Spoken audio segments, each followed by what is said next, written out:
Boa tarde Curitiba, boa tarde minha região metropolitana, meu estado do meu Paraná, está entrando no ar o programa muito especial que é o programa Alô Paraná. Nós temos feito essas entrevistas em horários diferenciados, avançando aí o programa do meu amigo Douglas Silva. Douglas, aquele abraço. Douglas, que é um grande comunicador aqui da Rádio Paraná Oficial e que abre aí o espaço para nós invadirmos o programa dele.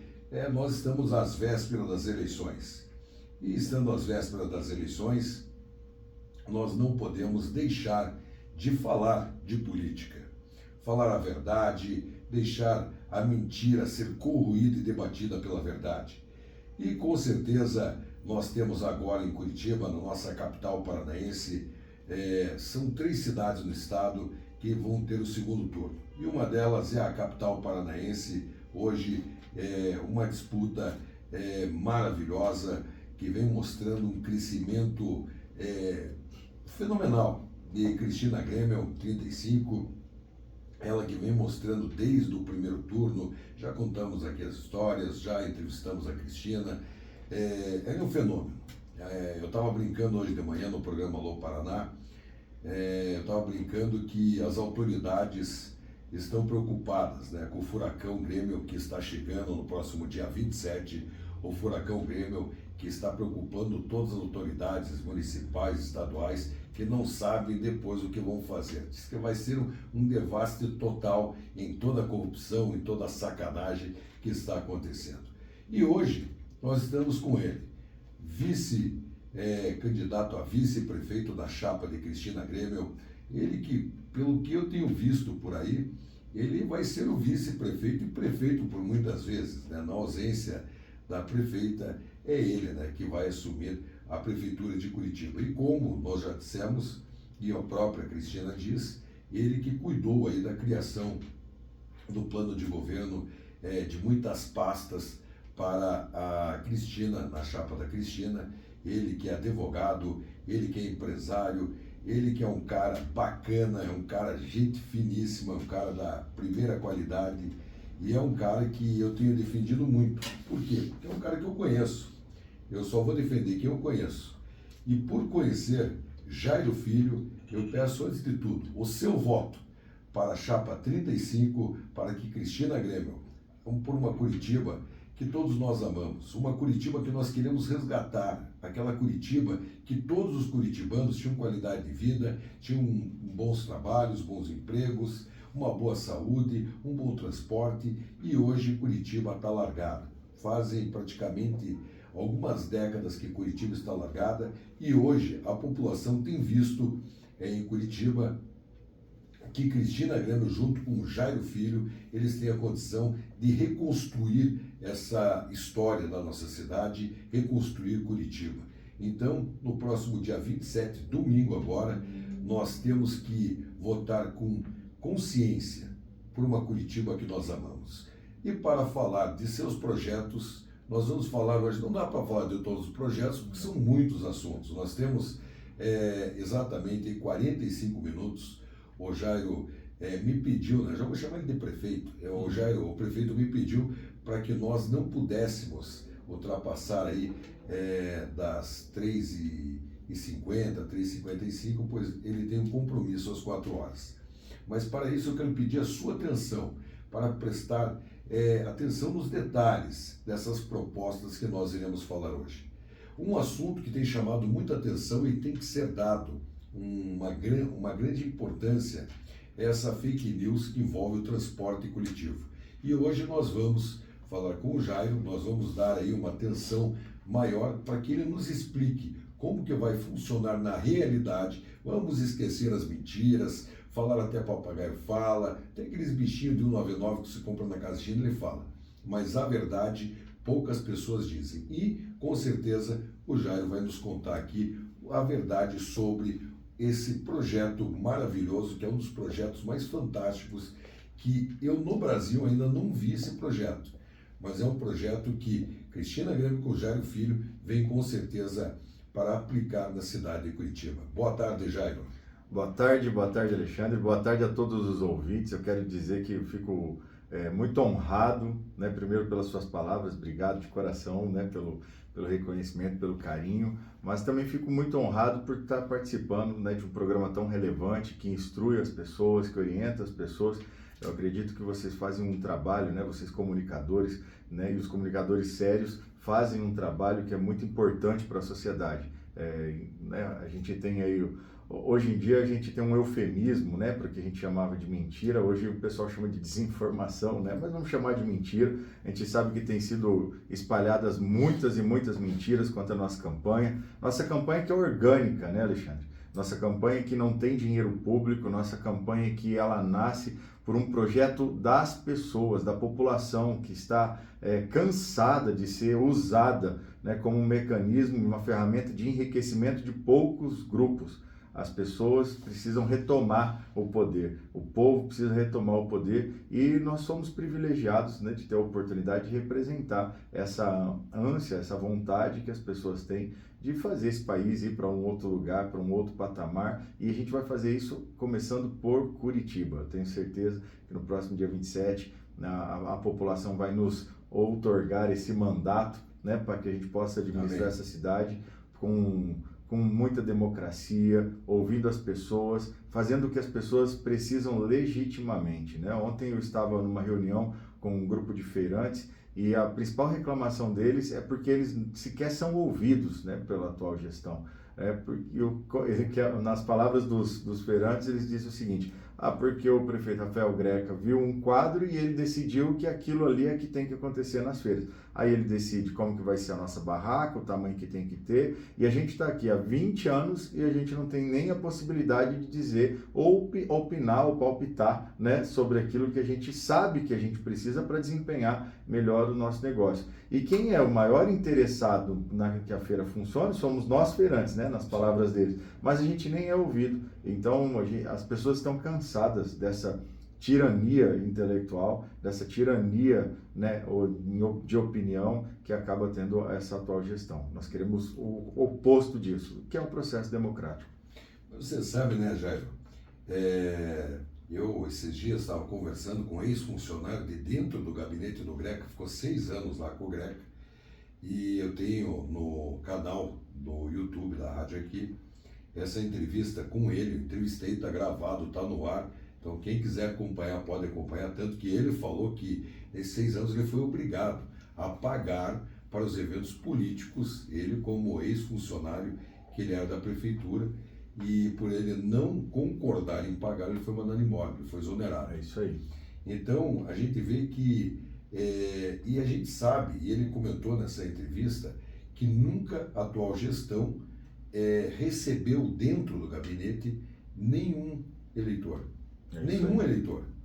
Você veja só, a prefeitura ela serve para quê? Ela serve para atender a comunidade, para atender a necessidade. Mas se você não tem acesso ao prefeito, você vai levar como? Aí você tem que ir no vereador, aí o vereador vira teu porta-voz. Antes de chegar no prefeito, ele passa pela secretaria especializada, competente daquele assunto. Se for a educação, é a Secretaria de Educação. Se for a parte financeira, finanças, obras, até chegar no prefeito. Então, como dizem os próprios amigos da atual gestão, que é o prefeito do ar-condicionado, é o prefeito do gabinete. E eu vejo que você, a Cristina, vocês têm um pensamento diferenciado de estar próximo à população e realmente ir buscar vocês também, não só os vereadores e não só os secretários, mas vocês buscarem essa necessidade. Até porque isso que você está trazendo, né? E é importante que as pessoas tenham muita clareza sobre isso. Isso diferencia de uma maneira muito flagrante, muito clara, o que é uma gestão de esquerda e uma gestão de direita, sim, não é? Quando você vai para os países e lugares que são administrados pela esquerda, você tem um monopólio da razão, né? Você tem um monopólio daquilo que se acha ou se considera correto. Você falou das barracas agora, né? Exatamente, é o exemplo das barracas. Então a gente tem hoje, de fato, uma gestão de um viés bem mais à esquerda, essa é a grande verdade, com uma tendência de continuidade, naturalmente, porque já foi perguntado isso pro para a nossa oposição ali, né, que é o Eduardo Pimentel, e ele já disse que ele vai manter as mesmas pessoas, né, vai manter os mesmos grupos. E até porque precisa ser assim, afinal de contas ele só está ali para fazer o que essas pessoas mandam, né? Porque fazer o que o grupo manda, né? Essa é a grande realidade. Então vai continuar da mesma maneira, diferente de nós, que é uma candidatura de fato bem mais à direita. E o que é legal é que a direita ela é democrática, porque a direita ela respeita as liberdades individuais. Então, você vai fazer o que você quiser da sua vida. Outro dia eu estava conversando com uma pessoa, né, e aí ela, no meio da conversa, ela pega e, olha só, né, veja só o que a esquerda faz com as pessoas. Ela pega e me diz assim, no meio da... Olha, me diz, então, ele disse que é homossexual e meio que como se aquilo fosse uma coisa errada, assim, né? Ele acaba colocando aquilo. Eu falei assim, amigo, deixa eu te dizer uma coisa. Você faz o que você quiser da sua vida, a gente não tem nada com isso. Né? A gente literalmente não tem nada com isso, né? O que eu preciso é te garantir acesso aos instrumentos públicos de maneira digna, de maneira para que você conduza a sua vida da maneira como você quiser. Você é responsável pelas decisões que você toma, até porque as consequências pelas decisões que você toma é você mesmo que vai ter que arcar. Então, deixar isso muito claro, né, para as pessoas. Ontem, nessa conversa com os feirantes, falei assim, ó, isso aí nunca vai acontecer na nossa gestão. Eu nunca vou chegar e falar, eu acho que seja assim. A Cris, menos, vai dizer, eu penso que tem que fazer assim e não vai ouvir as pessoas. Muito pelo contrário, a gente vai ouvir vocês, e porque se vocês decidirem errado, quem que vai sofrer com isso? Vocês mesmos, vocês são os principais interessados, né, em fazer com que a gente tenha um movimento socioeconômico pujante, né, nas feiras. Então, se vocês escolherem uma barraca que não seja tão atraente, né, tão agradável, tão funcional, quem vai sofrer as consequências são vocês. O que nós temos que fazer? Simplesmente cumprir a vontade de vocês, que pagam a conta do município. A gente quer inverter essa lógica. Hoje em dia nós temos uma estrutura de poder, Alexandre, que elas se servem do público. É assim que funciona. A estrutura de poder, elas se servem do público. Então, você que é o contribuinte, você que paga o imposto e tudo mais, é como se você fosse o vassalo, né? Que tem que pagar o imposto e tudo mais e ficar quieto. A gente está olhando para uma outra ótica. Nós estamos nos candidatando para ser seu empregado, para trabalhar para você, de fato, para poder te servir. Então, nós queremos servir ao público e não servir do público. É uma ótica diametralmente oposta ao que se faz hoje, e até porque a gente tem uma lógica.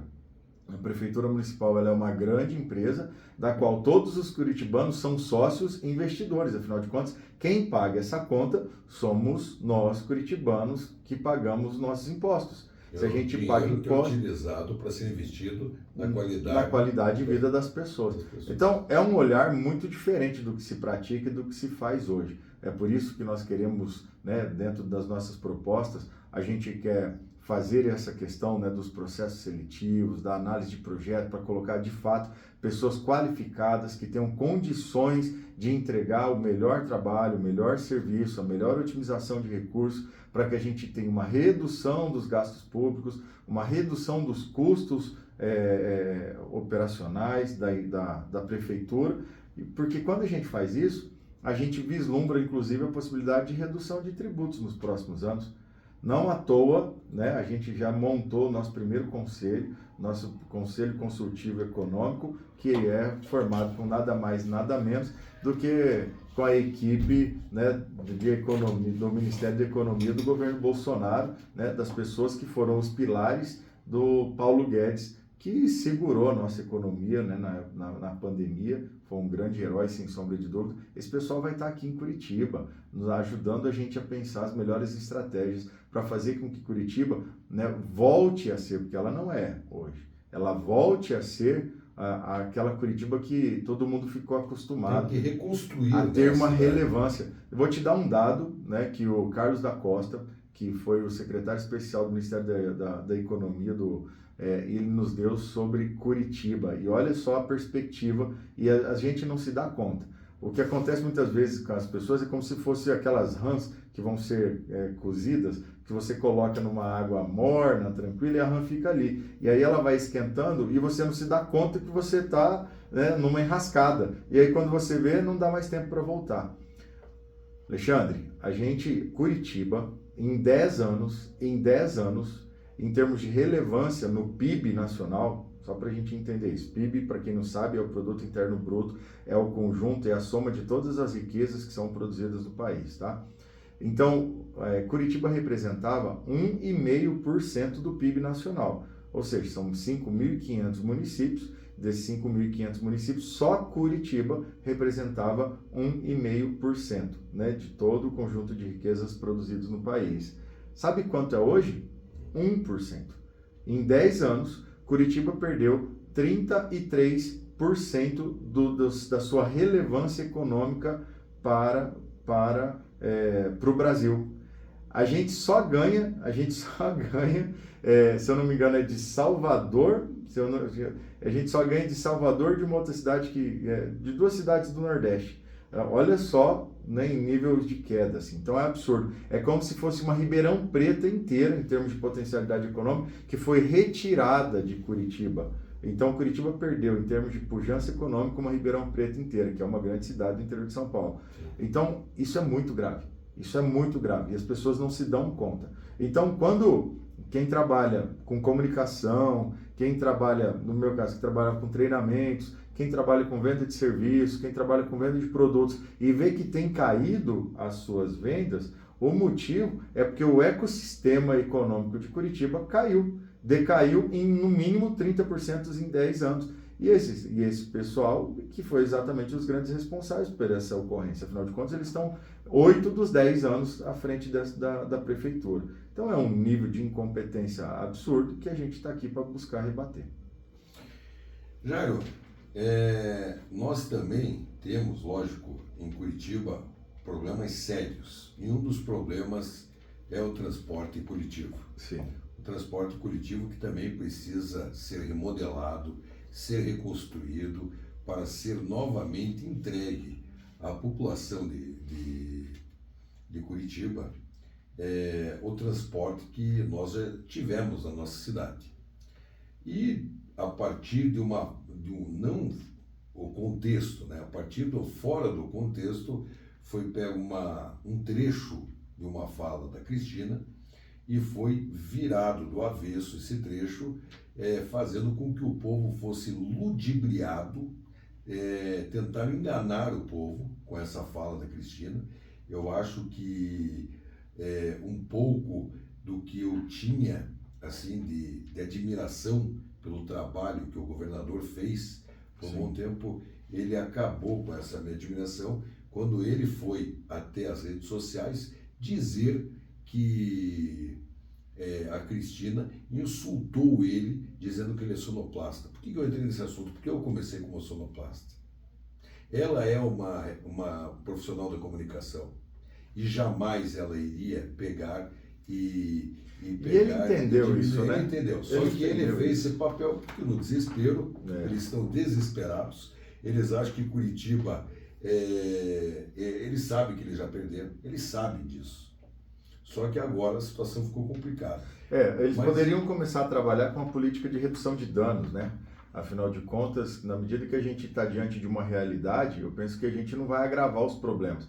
Então, o que a gente está enfrentando, inclusive postei um vídeo há pouco nas minhas redes sociais, até quem quiser me seguir, por gentileza, também que a gente vai... Jairo Filho BR, né? Vai lá, Jairo Filho BR, entra lá, que é no Instagram, é a principal rede social que eu utilizo. Ali você vai ter acesso às minhas versões, que a gente não tem espaço, né, nas redes de comunicação, com exceção, né, de poucas, e a Rádio Paraná é uma dessas poucas que nos dão essa oportunidade de falar. Eu estava comentando sobre isso. É muito feio o que eles estão fazendo, de verdade. Eu até coloquei na descrição, eu falei assim, ó, gente, eu não vou fazer aquilo que está contra os meus princípios, os meus valores para ganhar uma eleição. Eu não vou vender a minha alma para ganhar uma eleição. E o que a gente vê do outro lado é diametralmente oposto. O pessoal integrando, fazendo panfletagem, denegrindo a nossa imagem. Como advogado, absurdo. Isso é um crime eleitoral absurdo. E colocar aquelas propagandas mentirosas nos totens dentro do terminal. É um crime eleitoral. Crime eleitoral. Então você que está nos ouvindo, você vai votar num criminoso? E por que ninguém faz nada? Não é que ninguém faz nada, é que a gente não tem... Gente, existe muito mais coisas. Não, você está falando As autoridades. As autoridades. OTE. Existem muito mais coisas entre o céu e a terra do que supõe a vã filosofia, né? Não sei se você já ouviu isso. Já. Mas assim, a gente para pensar como que não acontece nada. Como não acontece nada com eles? Eles entram com coisa de 5, 10, 15 processos por dia contra a gente. É incrível, né? Eu até fiz um vídeo mostrando ali o volume de processos diários que a gente recebe, né? Que a citação vem ali pelo WhatsApp. É gigantesco, assim, é gigantesco de fato, o volume de processos. Mas por quê? Porque eles têm grandes bancas que são pagas com o dinheiro do pagador de impostos, né? Afinal de contas, eles estão com 12 no primeiro turno, mais 5,5 no segundo, 17, 18 milhões de reais de dinheiro público para gastar. Ser gasto por fora. Né? Fora, né? Aquela coisa toda, né? É. E aí, então é muito dinheiro, e é um dinheiro que é entregue, e é um dinheiro que é utilizado para pagar essas bancas de advogados que ficam lá exclusivamente. Se a gente fala bom dia, a gente está errado porque a gente falou bom dia. Se a gente falar boa tarde, a gente está errado porque falou boa tarde. Ou seja, não importa o que diga, né? O que importa o que a gente fale, eles vão entrar com ação. É uma estratégia para poder nos sufocar, nos minar. E aí, de fato, a gente tem um escritório muito aguerrido, de verdade. Eu, como advogado, estou absolutamente impressionado. Dr. Né? Jackson, grande abraço para o Dr. Jackson. Ele, na verdade, quem tá cuidando é a doutora Tainara, que é a nossa advogada. A doutora Tainara está fazendo um trabalho incrível mesmo com a sua equipe, uma equipe combativa, talentosa, né? Fica aqui já meu agradecimento pelo trabalho que elas estão fazendo. Mas é muito, né? Eles ganham no volume, afinal de contas eles têm 3, 4 bancas, a gente conseguiu contratar uma banca, né, com muita qualidade, mas apenas uma banca contra toda essa estrutura. E é muito difícil. Não acontece nada porque eles fazem isso, a gente fica se defendendo, a gente ingressa, não consegue ganhar, mas não é que não consegue ganhar porque não tem o direito, gente, é porque você sabe por quê. Né? Quem está ouvindo já sabe por quê. A gente não pode ficar falando porque no Brasil mais um processo. a liberdade de expressão está tolhida no Brasil, né? A gente sabe disso. Então a gente acaba tendo que ficar sucumbindo enquanto a gente está nessa condição de candidato. Fazer o quê? Mas Jairo, vamos explicar para o pessoal que está nos ouvindo, pessoal através da nossa live no Instagram, através do nosso canal no YouTube, no nosso TikTok, no nosso Kawaii. Jairo, qual que é a proposta real da tarifa do ônibus? Olha, essa pergunta, obrigado por ela, porque, gente, é impossível um administrador e um gestor falar de tarifa de ônibus e ele conseguir a proeza de fazer ficar mais caro do que está.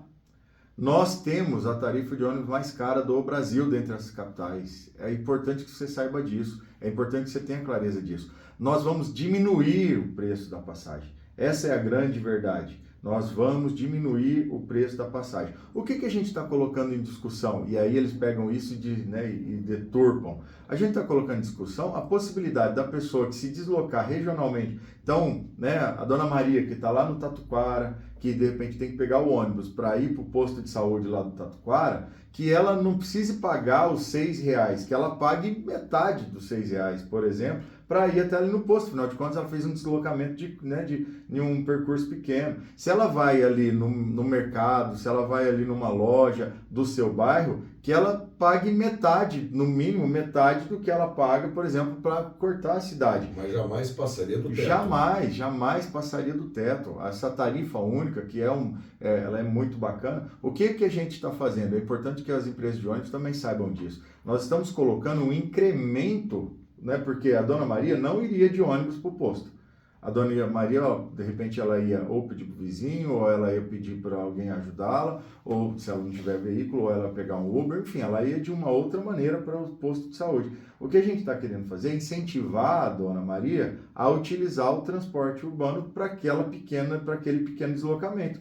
Afinal de contas, utilizando, ela tira o carro. Ela um carro de circulação. Tira um carro de circulação, aumenta a receita, né, que ingressa no transporte público. Afinal de contas, o ônibus já está passando na frente da casa dela, só que ela não vai pegar o transporte, porque senão ela vai pagar R$12 para ir do ponto da casa dela até o posto de saúde e voltar. Agora, o que a gente quer? Que a Dona Maria pague R$ 5, R$ 6, né? Vamos estudar, é uma proposta, né? Existem muitos conselhos, então, que a gente está estudando. E com isso a gente consegue também fomentar o comércio local. Então, é uma proposta que ela é maravilhosa, de fato ela é maravilhosa. Ela nunca vai passar de R$ 6, porque é caríssimo. Quem usa o transporte coletivo para poder se deslocar em grandes distâncias vai sempre pagar. E a gente, né, a gente tem estudos que a gente consegue, né, já brigar para baixar o preço da passagem rapidamente, né, nos primeiros meses do nosso mandato. Então a gente tem condição e o que a gente quer? Melhorar a vida das pessoas. É uma covardia essa fake news que colocaram que a gente quer aumentar. Isso não existe. Foi o maior crime que eu vi até crime, hoje. o maior crime. E eles colam nos ônibus, eles entregam panfletos. É um crime eleitoral, é uma mentira total e absoluta. É impossível que isso aconteça. Isso não vai dar nada? Todos esses crimes? Eu espero que dê, né? A gente espera, porque tem que ter consequência. Poxa vida, a gente tem que estar num lugar onde vige, né, o direito. O direito ele tem que ser respeitado. Para a gente funcionar bem o direito, né? Porque você induzir uma pessoa a acreditar no erro, você induzir alguém ao erro já é um crime. Você induzir. Então, a partir da hora que eu tento embaralhar o entendimento de uma pessoa para que ela enxergue de uma outra forma, eu já cometi um erro. Exatamente. A partir da hora que eu começo a disseminar essa mentira, que não é uma simples mentira, é algo que envolve muita coisa. Exatamente. É outro crime que eu cometo. E a partir da hora que eu começo a usar o dinheiro público para disseminar mentira, é mais um crime. Exatamente. Então é um crime atrás do outro e não para, é uma cadeia gigantesca de crimes. E é contra isso que a gente está lutando, né? E é contra isso que a gente está lutando. E para o povo que está nos assistindo, que está nos ouvindo, na realidade, qual seria, né, não o preço justo, mas aonde nós conseguimos chegar? Qual que é o valor? Porque não adianta a gente falar, vamos chegar a R$ 2, você não tem como chegar a R$ 2. Vamos chegar na tarifa zero. Não existe. Não, porque você onera em outra ponta. Não existe. Alguém tem que pagar a conta. Né? Não existe, como diz, o almoço de graça. Não. Mas você acredita que dê para chegar, qual o valor mínimo hoje do transporte coletivo de Curitiba? Então, Alexandre, a gente precisa ser responsável, né, quando a gente vai falar sobre isso, assim, né? E nós estamos sendo sempre muito responsáveis nas nossas propostas. Um dos grandes pontos, promessa é uma coisa muito importante, então a gente precisa tratar isso com muita responsabilidade. O que nós estamos fazendo? Nós estamos trazendo os melhores economistas do país, né, para compor com a gente, né, tanto no Conselho de Notáveis, como também a gente vai ter uma equipe econômica daqui de Curitiba, que tem uma grande formação, sem sombra de dúvida, teremos as melhores pessoas e a gente vai começar esse diálogo, a gente vai começar essa discussão para que a gente possa chegar numa solução que seja viável para a população, seja viável para as empresas também e seja viável para todo o conjunto de pessoas. Quando a gente está falando de transporte público, isso envolve naturalmente, que envolve também as demais prefeituras da região, afinal de contas nós temos um sistema integrado, né, que é muito bacana e que precisa funcionar. Acho que a gente tem uma interdependência entre as cidades da região metropolitana de Curitiba, então a gente vai olhar para isso com muita seriedade. Eu não posso aqui de plano cravar, porque são números, né? Então a gente precisa de números. Agora, o que a gente tem que pode mudar esses fatores? São propostas como essa de inovação, onde, por exemplo, a gente estimule as pessoas a utilizar o transporte coletivo para que ele se desloque no seu bairro, para que ele use o transporte coletivo para ir da sua casa para o posto de saúde, da sua casa para o mercado, da sua casa para a farmácia, da sua casa para a academia, né? Pagando um valor módico, porque ele não utilizaria. Na verdade, o que acontece? Né? Eu dei o exemplo da Dona Maria. Então, o ônibus passou na frente da casa dela, ela não vai utilizar, mas o ônibus está em deslocamento e esse já é o custo. Ele já tem um funcionário lá, ele já está gastando combustível, ele já está sendo depreciado do mesmo jeito, né? O ônibus, né? O bem já está sendo depreciado. O que a gente precisa? Se a Dona Maria entrar nesse ônibus e utilizar para esse deslocamento local, ela está colocando uma receita na rede que não tinha no sistema, uma receita que não tinha.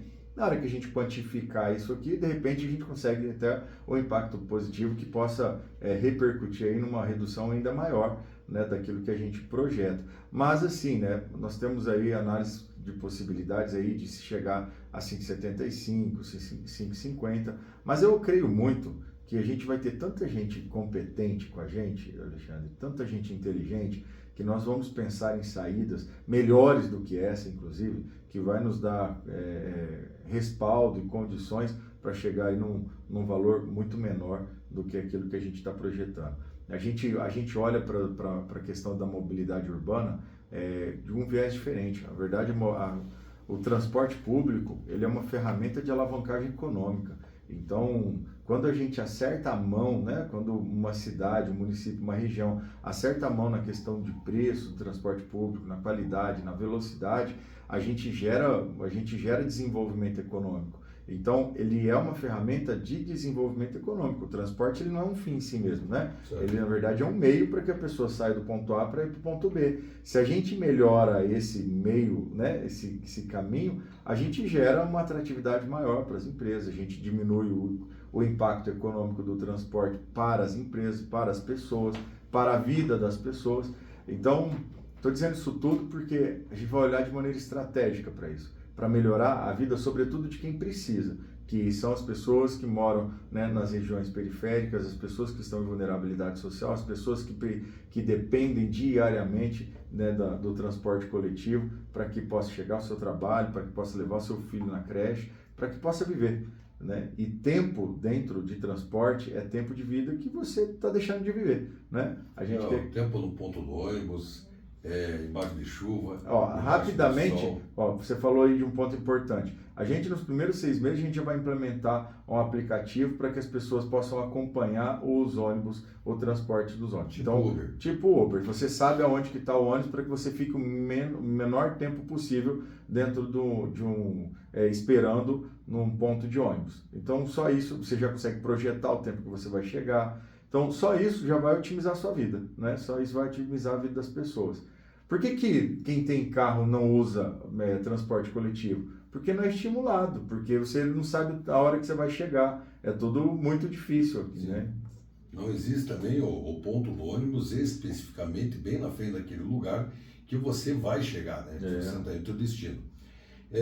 Jair, antes da gente mudar de assunto, que eu quero falar sobre essa polêmica aí gerada por todos os prefeitos da região metropolitana, para a gente usar esse espaço também para esclarecer para você que está nos assistindo, você que está nos ouvindo, porque eles batem forte, né? Eles são desleais, né? São covardes. Jairo, a grande pergunta é a seguinte, não sei se você anda de ônibus. Muito pouco. Muito pouco. Você sabe que se hoje nós quisermos sair daqui agora e pegar um ônibus, a gente não pode? Me explica por que não pode. Por causa do cartão. É verdade. Se a gente tiver o cartão, a gente não pode pegar ônibus. Gente, você sabe que eu, como advogado... Toda a história do cartão, o Anderson Teixeira, que é presidente da Sindimoc, do Sindicato dos Motoristas Cobradores, ele falou, Alexandre, se você quiser pegar um ônibus, se você não tiver o cartão, é só amanhã que você pode pegar o ônibus. E você vai pagar mais se você pagar no cartão. Tem um negócio aí que, se você pagar no cartão de crédito, o crédito, você paga mais. A tarifa do cartão de crédito, quem paga é o consumidor. Agora, mas é complicado, né? Eu tenho que ir lá na Urbis, antes de pegar o ônibus. Daí como é que eu vou até a Urbis? Se eu não tenho carro, eu vou até a Urbis a pé, fazer o tal do cartão. Daí eu tenho que ir a pé até a Urbis, porque eu não tenho o cartão. Você está entendendo o quanto que a vida das pessoas é dificultada na cidade de Curitiba? Sim. O quanto que é difícil, né, você viver em Curitiba e depender dos instrumentos públicos. Isso acontece porque quem está governando a nossa cidade há tantos e tantos anos nunca precisou de um aparelho público. Nunca precisou de um aparelho público. Né? E a gente precisa ter responsabilidade com isso.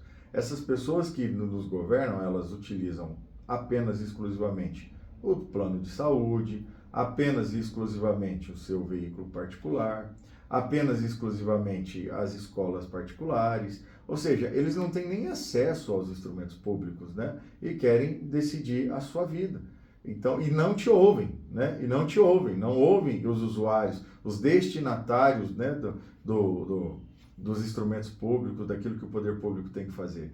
Essa lógica, é contra essa lógica que a gente está lutando. E é isso que a gente quer implementar, a gente quer mudar essa lógica.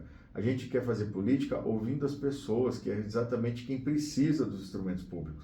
Estava há pouco falando, né, com o sindicato das enfermeiras, eles nunca foram ouvidos, né, por esse pessoal que está aí.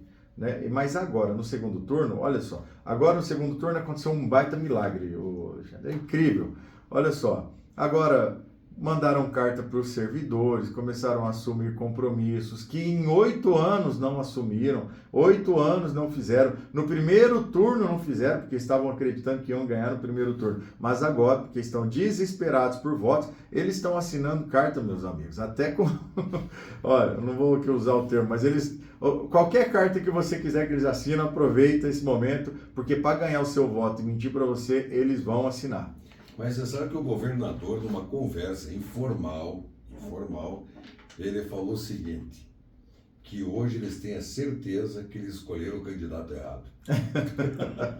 Isso foi uma conversa informal no jantar, mas ele falou que o candidato foi errado, que deveria ter escolhido outro candidato. Eu não tenho nada contra esse rapaz aí, né, que é o Eduardo. Não, eu conheço ele. De verdade, assim, de verdade. Eu não estou aqui para pessoalizar nada, muito pelo contrário, até porque nós vamos fazer, a gente vai fazer uma administração. E olha, eu vou te dizer, se eu fosse ele, eu votava em mim, né? Eu votava no 35, porque a nossa gestão vai fazer as empresas da família dele ganhar mais dinheiro, porque a gente vai trazer pujança econômica. Mas Jairo, né? Você veja só o seguinte, né?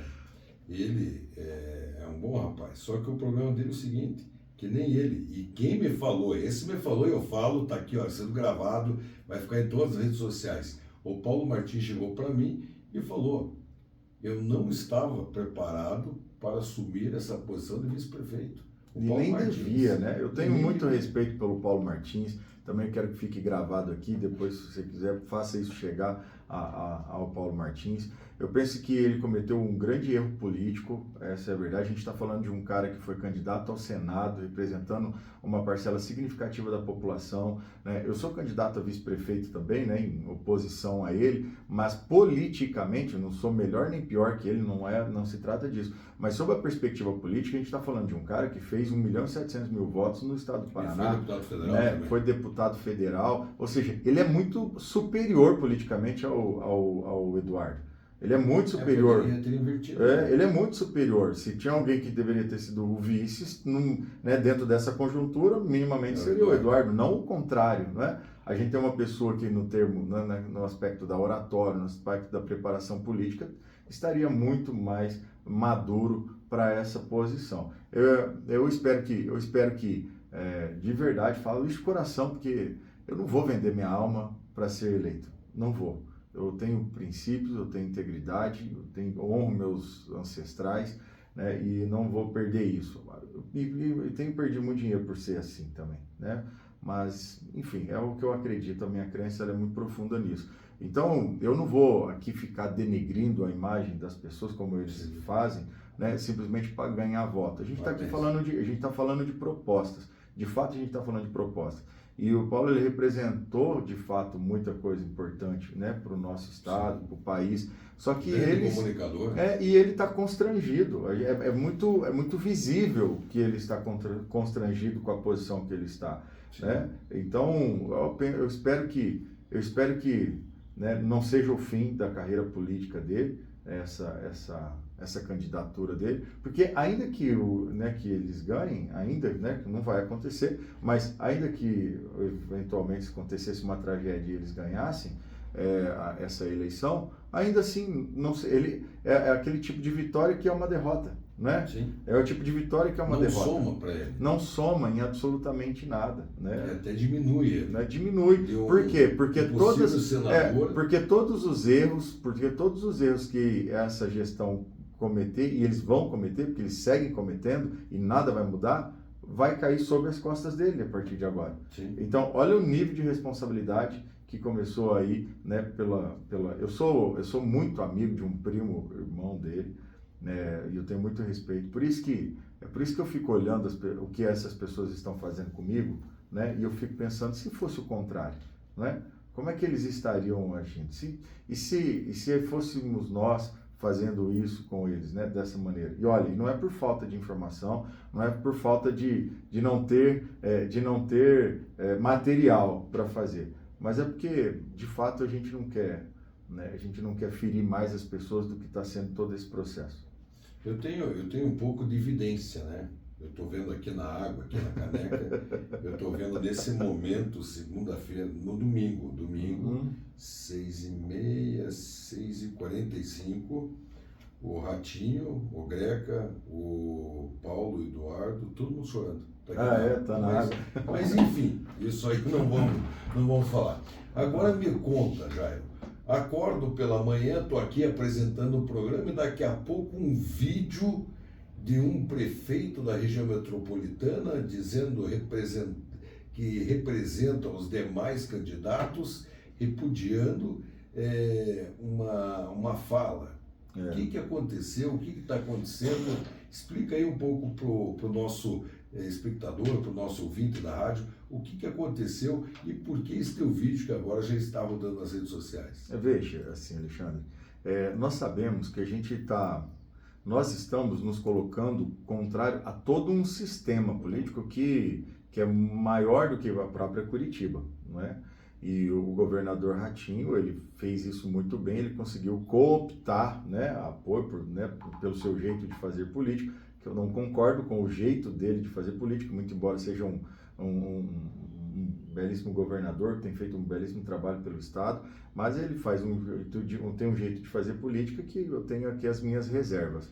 E ele, naturalmente, né, essa ordem veio de cima, né, naturalmente, ele colocou os seus prefeitos para poder trabalharem para a campanha e candidatura do Eduardo Pimentel. E a gente viu, então, aí um prefeito, Helder Lazzaroto, e aqui eu quero abrir um parênteses, uma pessoa que eu tenho mais profundo respeito, mais profunda admiração, um cara que ele é correto. Fiquei muito feliz com a reeleição dele em Colombo, tem feito um trabalho muito legal em Colombo, o que me deixa ainda mais esperançoso, afinal de contas, ele já está fazendo um trabalho muito bacana em Colombo, conosco aqui ganhando, ele vai fazer um trabalho muito melhor, porque a gente vai trabalhar junto, né? O meu futuro colega, né, de gestão, o Helder Lazzaroto. E ele simplesmente estava ali pagando uma missão, né? Nas palavras, né, policialescas, está pagando missão para o governador para ajudar e auxiliar. A gente não vai pessoalizar essa fala dele, a gente é muito superior a isso, nós somos republicanos, né? A nossa ideia é, de fato, fazer uma gestão olhando para as pessoas. Só que a fala dele não tem respaldo fático, né? Esse é o problema. Então, os fatos não conversam. Ele diz que ele tem uma preocupação com algumas falas. Gente, nós precisamos desenvolver a região metropolitana como um todo. Como eu disse, nós temos municípios que se interdependem, né? Não é que o que um município faz não repercute no outro. O que um município faz repercute diretamente em outros municípios. E nós vamos fortalecer ainda mais essa união. Eu acredito muito nisso, nessa união de mentes. Nós vamos melhorar essa integração entre os municípios, né? Ele é um grande especialista, de fato, em gestão, né, da saúde, né, do Sistema Único de Saúde, tanto que conseguiu, pela primeira vez, Colombo vai ter o seu hospital, né, graças ao trabalho que ele tem feito, e a gente vai fortalecer isso. Então, é um jogo político, né? É um jogo político que não dá para a gente pessoalizar, precisamos ser maiores do que isso, afinal de contas, a vida das pessoas é muito maior do que isso, do que o nosso processo egóico, né? Nesse contexto político. Eu acredito que dia 28, 27 à noite, que eu ia falar na segunda-feira, mas não, ele no dia 27 à noite vai estar ligando no meu celular, no meu WhatsApp, ele tem o meu WhatsApp, tem o meu celular, me parabenizando pela vitória, e a gente vai dizer, ó, vamos juntos fazer o melhor para toda essa população que depende das nossas decisões. Jairo, você me pediu, quando nós começamos, que você 4 horas tinha um compromisso. Então nós estamos nos aproximando e eu quero fazer uma pergunta para você, a última pergunta. Tá. Para todos aqueles que estão nos assistindo, que estão nos ouvindo, que no próximo dia 27, todos irão pegar seus títulos, vão se encaminhar aos seus colégios eleitorais. E por que votar em Cristina Grêmio 35? Por que votar na chapa onde Jairo Filho faz parte? Por que votar, talvez, por amor a Curitiba? Olha, essa é uma pergunta que eu ficaria umas 5 horas respondendo com facilidade, né? Mas eu vou fazer uma longa história curta aqui. Eu acredito que, eu sou um cara que olho muito para isso, eu acredito que as pessoas morrem, sabe quando? Quando as pessoas, demais pessoas param de falar o nome delas. E nós, a nossa geração, elas têm a oportunidade, essa geração, ela tem a oportunidade de fazer história em Curitiba. Afinal de contas, depois de 331 anos de sua história, nós temos a oportunidade de ter a primeira mulher comandando essa cidade. Imagina que as mulheres representam 53% do eleitorado, né? E nunca teve uma mulher. Então a gente está falando, isso é muito desigual, muito desigual. Eu não estou aqui fazendo um campanha sexista. Que a mulher vota no homem, a maior parte das mulheres votam no homem e a maior parte dos homens votam nas mulheres? Pois é, né? Tem um amigo meu que falou assim, rapaz, não vai mudar muita coisa na minha vida não, a Cristina ganhar, porque eu já sou mandado pela minha mulher lá em casa mesmo, eu vou continuar sendo mandado pela mulher. Boa. Essa é boa. Mas eu digo assim, ó, e acho que esse é um ponto, é um marco bem importante. Só que para além disso, nós vamos ter um impacto no modelo de gestão. Afinal de contas, a gente vai fazer um modelo de gestão sem esses conchavos políticos que a gente está acostumado, uma gestão absolutamente técnica, com uma inovação na gestão, que são os conselhos de notáveis, que isso vai dar um respiro, uma oxigenação muito grande, né, dentro do modal de gestão que a gente tem implementado historicamente dentro do município. Outra coisa importante, a gente vai dar um choque também no nosso processo, nosso sistema educacional. Afinal de contas, a gente vai colocar educação financeira, empreendedorismo, oratória, inteligência emocional nas escolas. Significa dizer que quando, ao longo desses 4 anos que nós ficaremos na gestão, esse grupo de crianças, né, que serão impactados, e eu estou dizendo 4 anos porque depois pode vir aí um outro pessoal, afinal de contas a população é que escolhe, pode vir um outro pessoal que mude, né, isso. Mas eu tenho certeza que ao longo desses 4 anos, essas crianças que vão ter acesso à educação financeira, empreendedorismo,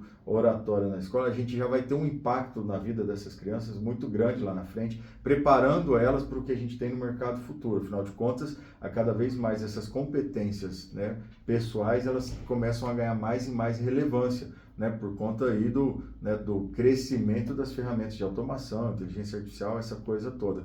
Então, nós vamos impactar o futuro dessas crianças, vamos trabalhar de fato com uma fábrica do futuro, olhando para as escolas. Vamos ter uma fábrica de líderes, né? A gente vai impactar a geração futura. Esse é um ponto bem importante. Outra questão, a gente vai começar por que é importante votar na gente em relação a isso? Porque nós não vamos fazer uma política olhando para os interesses de pequenos grupos econômicos que ganham muito dinheiro, né, com a gestão municipal. Nós vamos fazer uma gestão olhando para as pessoas, uma gestão democrática, uma gestão que genuinamente vai atender às legítimas necessidades das pessoas. É muito diferente do que acontece hoje. Então, nós queremos marcar a história, mostrando que é possível fazer uma gestão de maneira democrática, onde as melhores ideias serão impactadas. E mais do que isso, ao mesmo tempo que a gente faz isso, a gente consegue construir uma sociedade muito mais pujante ali no futuro, melhorando cada vez mais as pessoas. Acho que esses motivos já são mais do que suficientes para que você saia da sua casa no próximo domingo com o seu título de eleitor em mão e na hora que você estiver diante daquela urna, tendo a clareza que você vai decidir o futuro da sua cidade, você compreenda o quão benéfico é para a cidade esse modelo de gestão que a gente está trazendo para Curitiba. Eu já vou votar 35, vou votar de novo. Vou votar de novo. Jairo, 2 dias e meio, acabando esse segundo turno, o que nós temos hoje, talvez, para esse pessoal que está nos ouvindo, que está nos assistindo, o que nós temos aí nesses próximos 2 dias para que as pessoas possam participar, levando aí realmente o apoio à campanha da Cristina Grêmio e do Jairo Filho? Alexandre, nós chegamos até aqui de maneira absolutamente orgânica, com as pessoas contribuindo e nos ajudando nesse processo. Então, o que é possível as pessoas fazerem para nos ajudar nesse momento?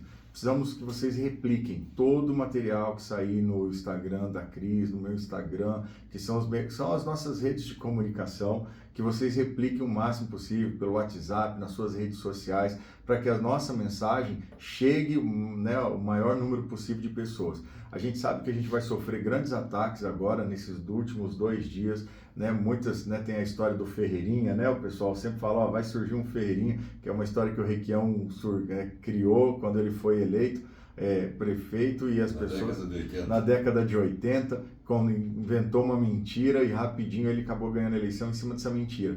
A gente teme muito que isso aconteça. Outra coisa, não venda o seu voto, não venda o futuro dos seus filhos, né? Que você fiscalize, sempre que você estiver diante de uma ilegalidade, filme, mostre, denuncie. A gente sabe que esse é o jeito velho de fazer política e nós precisamos de você para ajudar que isso não aconteça. E no mais, né, peça voto para seus familiares, para o seu vizinho, compreenda as nossas propostas, né, se oriente em relação às nossas propostas, defenda aquilo que você acredita, que a gente vai fazer essa Curitiba juntos, nós vamos fazer essa Curitiba ir para outro patamar. E amanhã temos o debate pela amanhã? RPC, então se você quiser acompanhar amanhã pela RPC, e eu fiquei sabendo aí que vai ter uma carreata no Tatuquara, no sábado. No sábado teremos uma carreata no Tatuquara, fique atento às redes sociais que a gente vai passar mais informações mais próximo da data, e amanhã às 22 horas o último debate desse segundo. E hoje é o último dia da propaganda eleitoral. E hoje é o último dia de propaganda eleitoral. E daí, só daqui a 2 anos. E aí, está nas mãos de vocês. Jairo, muito obrigado pela entrevista, obrigado por esse bate-papo bacana. Eu acho que os 2 principais assuntos que nós deveríamos levar realmente a verdade para combater a mentira contada, nós levamos. Que foi explicando o transporte e explicando também essa questão da fala do André Lazarotto. É isso aí. Muito obrigado a vocês.